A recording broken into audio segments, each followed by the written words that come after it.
Welcome to GenAI FutureCast. I'm your host, Khush.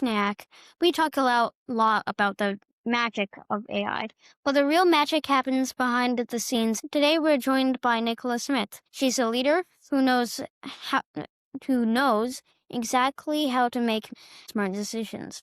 She manages the teams that build the models and strategies that make technology actually work for millions of people. Miss Smith, it's an honor to have you. Thank you so much for having me. Thank you so much for joining me. In your role, you sit at the center of strategy and science. Before we dive into the episode, how about you introduce yourself? Sure. So I am Nicola Smith, and my current title is Senior AI Advisor at Southwest Airlines. And I am actually helping to lead our overall AI literacy and training strategy. So thinking about how are we going to educate all of our employees about what AI is and how they can use it. And then I am also helping to lead a lot of our AI product strategy. So, really thinking about when we're building AI tools, who are the users of those tools? What do they need the tool to do? What are the things about their job that are maybe difficult or painful? And how could AI help them? So that's really what my focus is on as far as AI in my job today. Okay, and that's really cool. Yeah. You you work in AI in Southwest. What is one thing about GenAI that surprised you the most when you first started integrating it into your professional strategy?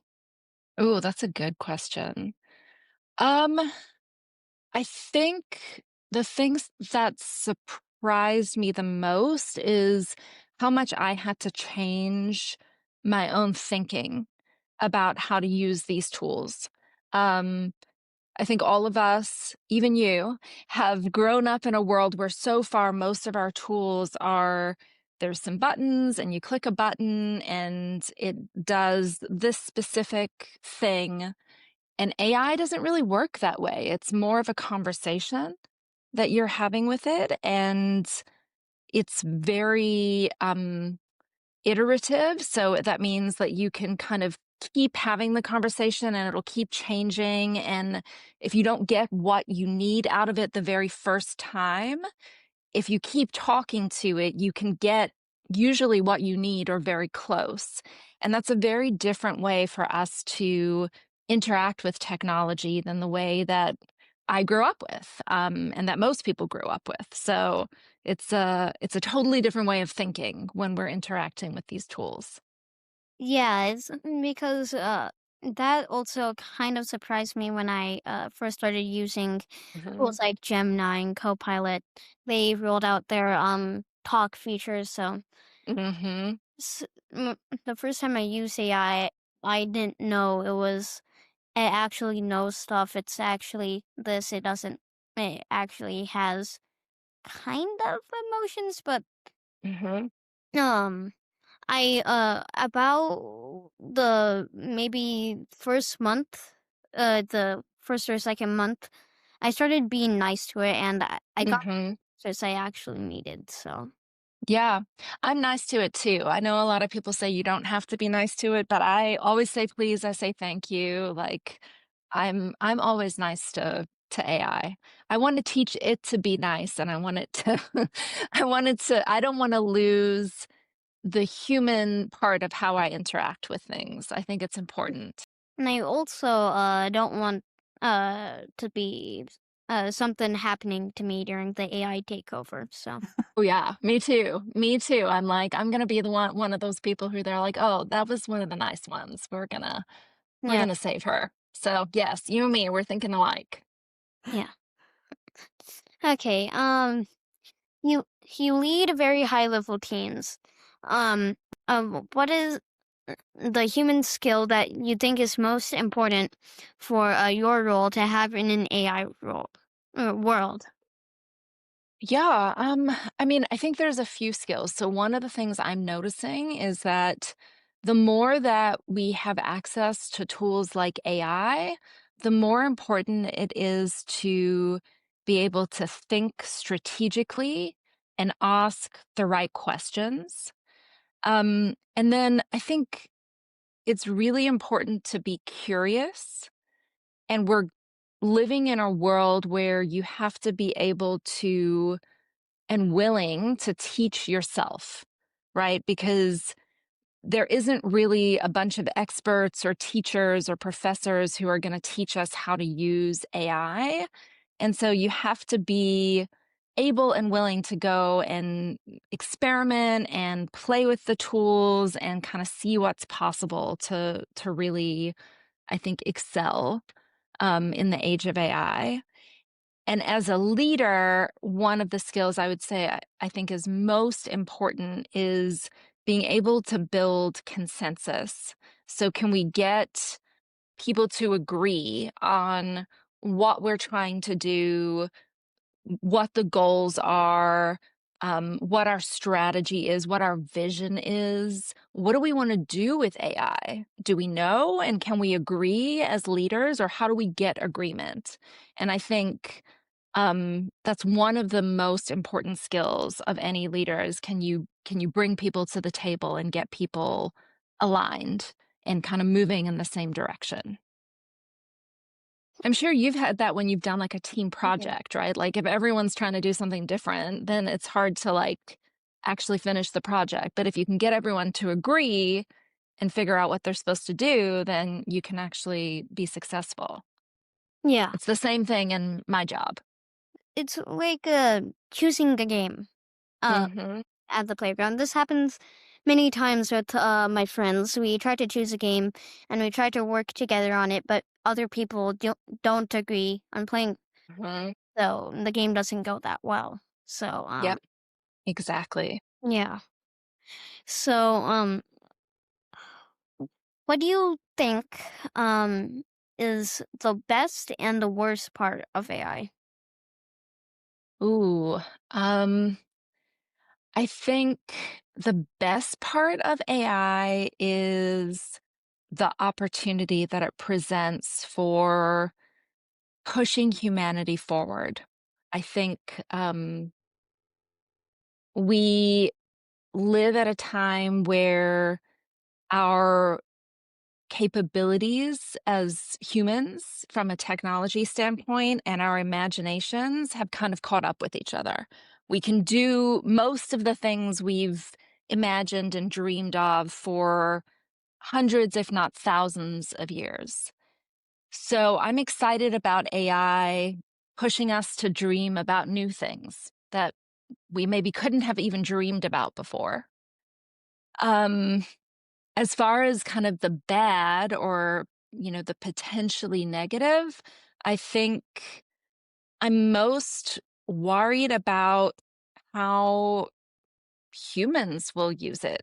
Like, bad people can use AI to do bad things. And I think that's the thing that scares me the most about it. But the technology I'm excited about, and what's possible, I'm very excited about. Yeah, and what's really dangerous is so you've heard of the new OpenAI Sora video creation, right? Mhm. So what Sora does is when you create a video, they put like a watermark saying this video is AI generated. Yep. But it's so good. It's really good. So, but until you realize there's the Sora watermark there, you won't know that's fake. Mhm. Well, what some people can do, I've heard about this news, is that someone made it an AI video framing someone else for what they've done. They used a different AI tools to remove the Sora AI watermark, Mhm. and they turned it into the police. So Yep. the very bad part. Yeah, I think we all need to get better and we need to educate people on how to spot things that are made with AI. And I think we are now living in a time where sometimes what you see might not be real, right? And you've got to question that and research it and make sure that you really understand what happened, because these tools do make it very easy to make fake content and fake images and fake videos and that kind of stuff. But I am hopeful because I know my kids can spot AI most of the time. They're like you, they're growing up at this time, and when they see an AI video, they're immediately like, that's AI, that's AI. Like, that's not real, that's not real. So maybe they can teach the older people how to spot AI fakes. Yeah, it's also a few times I saw some videos. Hmm. I did not know they were AI generated at all until I saw the Soaring AI watermark just move to the middle. Hmm. I actually thought it was real. I thought someone just made this fake TikTok video, something fake, but it was actually AI generated. Hmm. And what Sora can do these days is you give it a, a sample of your voice.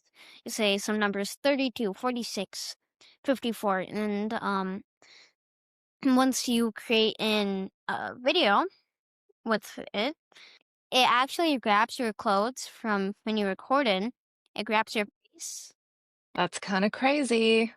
Yeah. We live at a very strange time.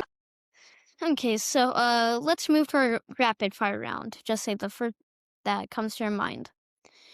Your favorite Gen AI tool. Claude. One word to describe the future of Gen AI. Ooh, expansive.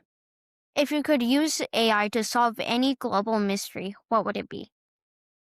What is going on in the Bermuda Triangle? I really want to know. The best way to stay smart about new tech. Read, and listen to podcasts and experiment. Yeah, that was a fun rapid fire round, and learning about the Bermuda Triangle. I've thought about that many times. Ask AI what it knows about the Bermuda Triangle Yeah. after this call, because I would be interested to see what AI thinks about that topic right now. Yeah, I might go ask it too. And Yeah. also, Claude.